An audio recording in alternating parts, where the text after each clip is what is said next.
Wastong pagpapasya. Pag sinabi ba natin wasto, ito ba ay tumutukoy sa tama o mali?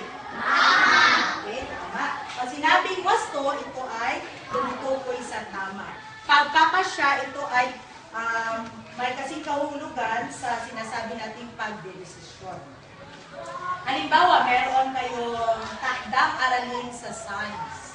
Ano nga kaya ang iyong dapat gawin? O meron tayong takdang aralin. Gawin ng maaga. Ano ka? Halimbawa, ikaw ay nahihirapan. O ano ang iyong gagawin? Sa isa. O, magtanong tayo sa mga nakakatanda. Okay? Okay. Nakakatulong rin ang pagsasaliksik. O sa English, ano ba ang pagsasaliksik? Research. May ipapakita akong mga larawan sa inyo. At sabihin ninyo kung ano ang inyong nakikita. Mangyari lamang na itaas ang inyong mga kamay kung meron kayong gustong isagot. Sige, unahin natin ang larawan. Ano ang inyong masasabi sa larawan nito? Dimas? Oh, merong naninigarilyo. Ano pa? Camille? Okay, umiinom na alak at naninigarilyo. Ano kaya ang naidudulot dito sa kanyang katawan? O, siya ay malamang naman? Okay, siya ay magkakasakit. Ang larawan naman ito. Sige, gutom. Okay, bata, kumakain. Tama ba ang kanyang ginawa? Okay, tama ang kanyang ginawa na siya ay kumain. Kung tayo ay magpapabaya, hindi tayo kakain na agahan, tanghalian at hapunan, ano ang mayayari sa atin? Tayo ay magkakasakit, no? Magiging matamlay tayo ngayon sa ating pag-aaral. No? At hindi tayo makapag-iisip ng ayos, no? At naapektuhan din ang ating pagdedesisyon. Ang larawan naman ito ay kalimitang nangyayari kung merong disco. Naisip niyo ba kung ano ang eksena kapag may disco? O ano kaya ang eksena pag may disco? Kagaya kaya ito? Ha? Maraming tao? O, maraming tao. Anong nangyari sa mga tao? Nagkagulo. Ano pa? Yes, nagsisiksikan, ano, mga tao. At minsan sa kanila ay nagkakasakitan. Ang disco ba nangyayari gabi o umaga? Gabi! O ano ang nangyayari sa mga taong nagdi-disco, napupuyat sa klase? Kaya kayo, mga kabataan, no, inaasahan, hindi kayo makikita sa mga disco houses o sa mga disco. Instead, sa halip, ano ang gagawin ninyo? Tuwing gabi, tayo ay matutulog ng maaga o madaling araw? Maaga tayo, dapat na matulog.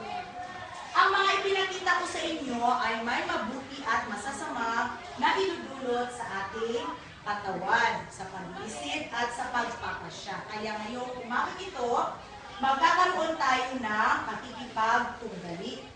Inaasahan kayo ay susulat na inyong mga opinyon, no? Kayo mga nandito sa upuan. Susulat kayo ng opinyon sa inyong mga papel, ay ihanda ang inyong mga papel, tungkol sa paksa, paggamit ng internet, nakakabuti o nakakasama.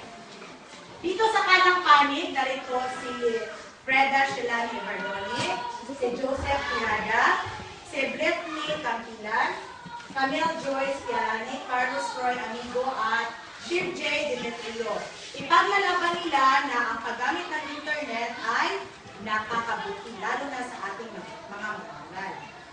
Dito naman sa ating kaliwa ay matutunghayan natin si Jeanette Ferrer, Saisa Meigar, Stephanie Rhea Omega, Jebel Ray Carpela, Vincent Bilacho at Josiah Pagaray na ang kanila ipinaglalaban na ayon sa kanila ang paggamit daw ng internet ay nakakasama. Upang tulungan natin magawa ang maayos sa pagpasya o paghatol, kasama natin ngayon sa ating likuran sina Ginang Arcenia B. Saldana, ang ating guidance counselor. Si Ginang Abunja Tautaw naman, ang ating school values coordinator. At si Ginang Helen C. Pimentel. Ngayon ay umpisahan na natin dinggin ang paglalahad na gagawin ng bawat makinig kayo mabuti, mama. Tungkol ito sa edukasyon, aking ipinagbabalik sa inyong lahat na ang paggamit ng internet ay talagang makakatulong. Sa panig ng mga guro, na pagbibigay sila ng mga konkretong halimbawa sa tulong ng mga larawang kanilang nakukuha sa pagsasaliksik gamit ang makabagong teknolohiya. Nakapagpapakita rin sila ng mga palabas na may kinalaman sa kanilang leksyong nilalahad sa kanilang klase. Aking patutunayan sa iyo na mali ang iyong pinababatid sa karamihan. Bakit noong wala pang mga computers at internet, marami naming natutunan ang mga sinaunang mga mag-aaral. Matiyaga ang mga guro sa pagtuturo sa mga kabataan. Bagamat mga lumang aklat, likod ng lumang kalendaryo, pisara at yeso lamang ang dami nila. Nasanay rin sila sa pagguhit, gumamit ng mga patapong bagay at nakatutulong kagamitan upang ipakita at ibahagi ang leksyon sa kanilang mga mag-aaral. Nagpapadali rin ang paggawa nila ng mga reports. At higit sa lahat, nakakasabay rin sila sa uso. Hindi sila naiiwan ng panahon. Sa panig naman natin mga kabataan, aminin na natin sa tuwing nakakitsita tayo ng mga magaganda at makukulay na mga larawan o pinapakita ng ating mga guro, lalo tayong nasisiyahan sa ating pag-aaral at lumalawak ang ating pananaw sa ating leksyon. Nakakagawa rin sila ng maayos at tamang mga reports. Maraming nakapagtapos ng pag-aaral at maayos ang mga trabaho. Sa katunayan, may mga profesional pa ngayong kasalukuyang nagtatrabaho na bunga pa ng pag-aaral nila na walang gamit ng computer at internet. Kung tayo naman ay nanonood ng mga palabas na inihanda ng ating guro, hindi natitinag at naligaw ang ating mga mata sa kung saan man, sapagkat tayo nalilibang at madaling tayong natututo.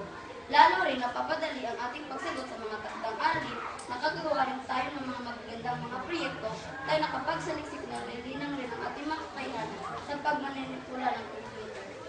Tayong mga kabataan, totoo nga bang mas malaki ang panahong ating iginugugol sa internet upang mag-aral, magsaliksik at gumawa ng mga proyekto? Hindi ba't kinukuha natin ang paglalaro ng mga online games, Facebook, Twitter, Instagram at iba pa? Minsan nga hindi pumapasok ang ibang mag-aaral sa paaralan kundi sa mga internet cafe na. Pumupili tuwing tanghali, kumbagay para nag-aaral din. At sa hapon ay ganoon din lang ang ginagawa. Niloloko ang mga magulang. Minsan, kung wala ang pera ay nakukudyot na magnanakaw. Ito ba ang sinasabi mo talagang makakatulong ang internet? Sa pagkakataon ito ay ating tatalakayin ang tungkol naman sa pagnenegosyo. Malaki ang naitutulong ng internet sa pagpaplano ng ating mga negosyo. Malaya natin na ipapatalastas ang ating mga negosyo sa tulong ng internet. Naibabahagi natin ito hindi lamang sa mga kababayan natin dito sa Pilipinas, kundi maging sa ibang bansa man. Madali rin natin na ibebenta ang ating mga produkto. Nakapagsaliksik din tayo ng mga makabagong paraan sa pagpapatakbo at pagpapalago ng ating mga negosyo sa tulong ng internet. Tulong ang kaya sa larangan ng negosyo ang naibibigay ng internet? Sa pagpaplano. Bakit? Wala ka bang utak at hindi ka makapagplano kung walang internet? Madaling maibenta ang mga produkto sa tulong ng internet o madaling magaya ang mga produkto? Bulag ka ba, kaibigan, at hindi mo nakikita naglilipan ang mga pwedeng produkto sa ating paligid? Mura ang halaga kasi sa mga orihinal na produkto, kung kaya't ito na ang tinatangkid at mga nakararami. Marami namang mga sikat, mayayaman, at matagumpay ng mga negosyante hindi gumagamit ng internet. Negosyo ba kamo?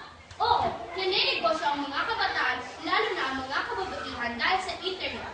Nasisira ang kurik, lalo na ang kinabukasan. Ang komunikasyon ng ating pag-uusapan, saludo ako sa internet. Madali natin naihatid ang mga balita at impormasyon sa ibig nating makarinig dito. Natutulungan rin tayo mahanap ang ating mga kamag-anak at mga kaibigan at nakakausap pa natin sila ng harapan kahit sila'y nasa malayong lugar. Sa tulong ng internet, Nakapaghahanap rin ng mga employer ang ating mga kababayang gusto mag-ibang bansa. Matagumpay at yumaman rin yung iba sa kanila. Madaling mayagid ang mga balita, hindi sa lahat ng panahon kaibigan. Naantala rin sila kung masama ang panahon at kumahina ang walang signal. Nakatutulong sa paghanap ng mga kamag-anak at kaibigan. Pagpalagay natin ko, ngunit siguraduhin lang hindi ka manuloko dahil isa rin yan sa mga pakanan ng mga manuloko ng pangmakapira dahil sa hirap ng panahon ngayon. Employer, ibang bansa, bakit? Lahat ba ay matagumpay? Yan ba ang sinasabi mo ng pagkatulong? Sana walang namamatay ng mga kababayan natin sa ibang bansa dahil nakatulong ng mga salbayan ng ulit. Sa larangan naman ng transportasyon, napapadali ang pagkuha natin ng mga tiket kung tayo may balak na mamasyal sa ibang lugar. Hindi na natin kailangan pumunta sa mga opisina. Makapaghahanap din tayo ng mga magagandang lugar bakasyonan na hindi nasasayang ang ating panahon at pera. Sapagkat tayo nakaupo lamang na nakahanap ng kopyanan ng gumagamit ng internet. Bakit? Iyak mo talaga hindi ka naluloko? Marami dumadayo na kapagbayad, ngunit hindi nakapagbiyahe dahil naloko. Iyak ba talaga ang magandang lugar na pinakita nila sa internet? Hindi kaya edited pictures lamang na ito. Pag-isipan mo ang mga sinabi mo, kaibigan. Okay, ngayon natapos na ang kanilang pagpapalitan ng ideya. Kayo ba mga kabataan ay nakinig sa kanila? Sino ang may masasabi? Ano nga ba ang nakakabuting dulot ng internet? Okay, tingnan natin kung kayo ay nakikinig. Ano ang mabuting dulot ng internet? Sa ating mga kabataan, napapadali ba ang ating paggawa ng mga tatak-aralin? May naipapakita ba ang mga magagandang larawan si teacher? Okay. Ngunit, marami man ang mabubuting na idudulot ng paggamit ng internet, meron din itong kaakibat na masasamang na idudulot. Ano yung una, Ben? Ang masasamang na idudulot. Una. Sino nga ba yung una? Ano yun? Narinig ko kanina. Tayo daw ay, mga kabataan, nag-aaral pa ba o hindi na? Nagiging addict na daw sa computer dahil sa mga online games. Ano pa? Facebook. Kaya marami sa Twitter, no?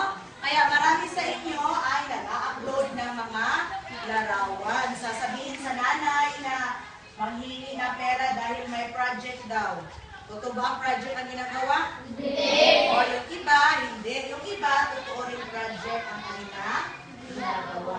So inaasahan na sa inyong papel na yun, isusulat ninyo ang narinig ninyo mabuti at masasama na idudulot ng paggamit ng internet. Sa atin naman mga kalahok ngayon, palakpakan natin sila.